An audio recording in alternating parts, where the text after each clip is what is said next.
Okay, let's continue our discussion about changes of state by going over how we calculate the amount of energy it takes to change the state of a substance.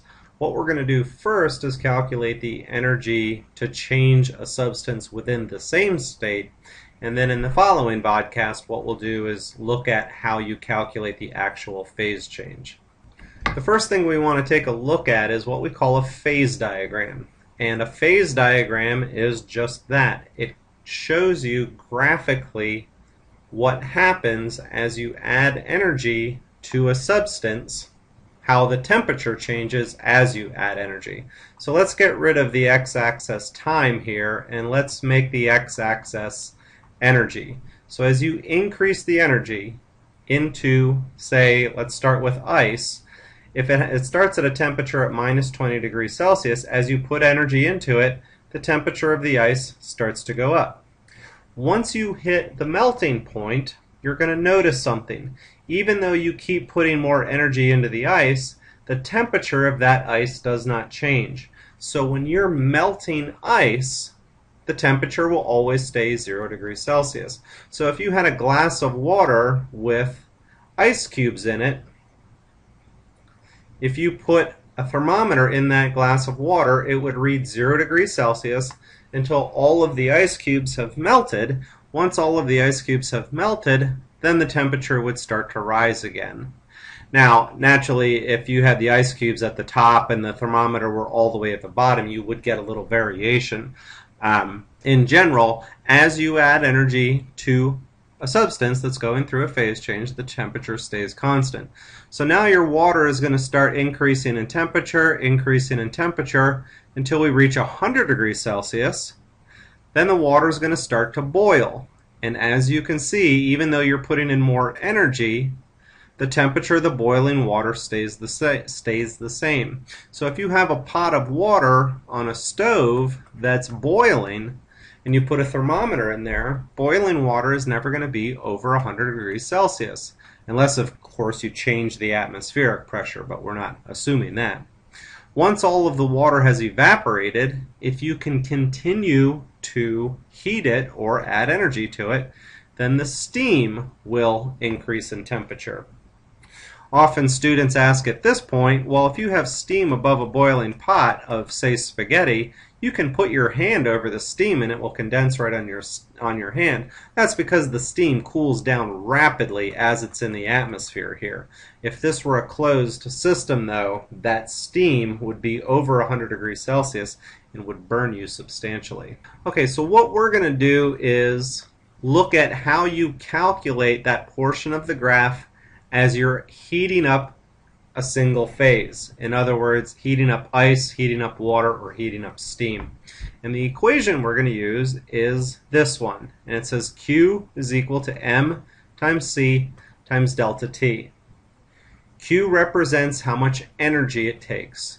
In other words, how much energy is released or absorbed in the process, and the unit is joules. C stands for specific heat. And specific heat is an intensive property. It's almost like density. Each substance has its own particular specific heat. For example, the specific heat of water is 4.184 joules per gram degree Celsius. The higher the specific heat is, the longer it takes to heat something up, and the longer it takes to cool something down. You can think of specific heat as sort of how much energy a substance can hold. One of the reasons it takes lakes so long to freeze in the wintertime is because water has a very high specific heat. One of the reasons we have such violent hurricanes is because as those hurricanes move over water, they take a tremendous amount of energy from the ocean and distribute that into the hurricane itself. That's why once a hurricane hits land, it starts to dissipate. M stands for mass in grams, and delta T stands for the change in temperature. If you remember back a few vodcasts, we said that delta T is equal to your final temperature minus your initial temperature.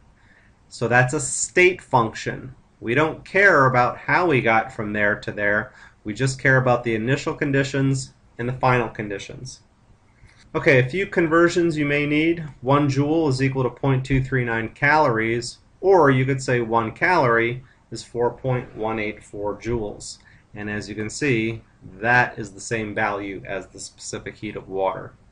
So let's do a couple of calculations using our equation. What I'll do is put Q is equal to MC delta T up here at the top.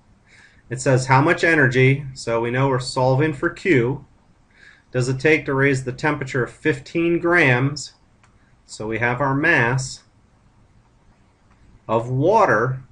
Now you have to know the specific heat of the substance you're talking about, and the specific heat of water is 4.184 joules per gram degrees Celsius, and the change in temperature is 25 degrees Celsius. In other words, we don't care what the initial and final temperatures are. We know that we're trying to raise it 25 degrees Celsius. So our change in temperature would be that.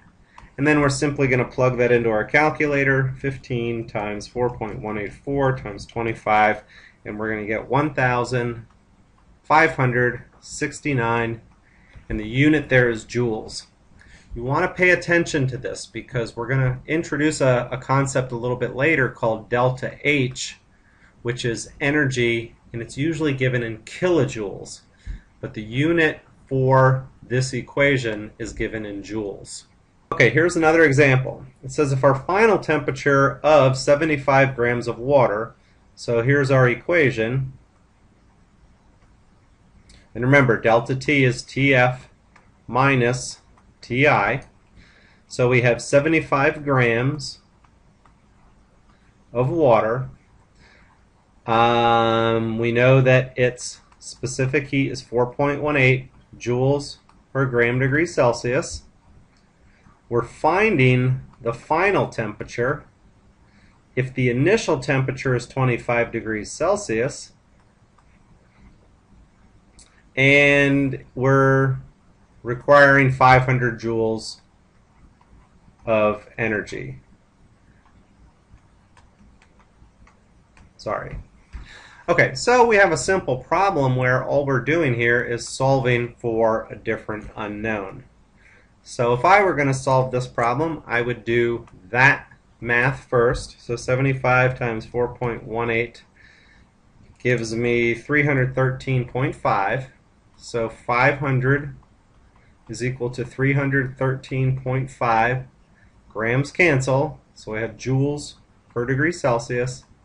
TF minus 25. Now what I'm going to do is divide both sides by 313.5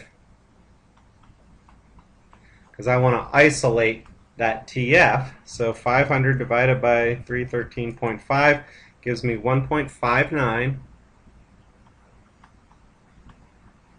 is equal to TF minus 25. So then TF is equal to 26.59. Let me write that over here. 26.59 degrees Celsius. Our initial temperature was 25 degrees Celsius. We added 500 joules of energy to the substance, and we raised the temperature to 26.59 joules. So what you're going to have are variations on that equation.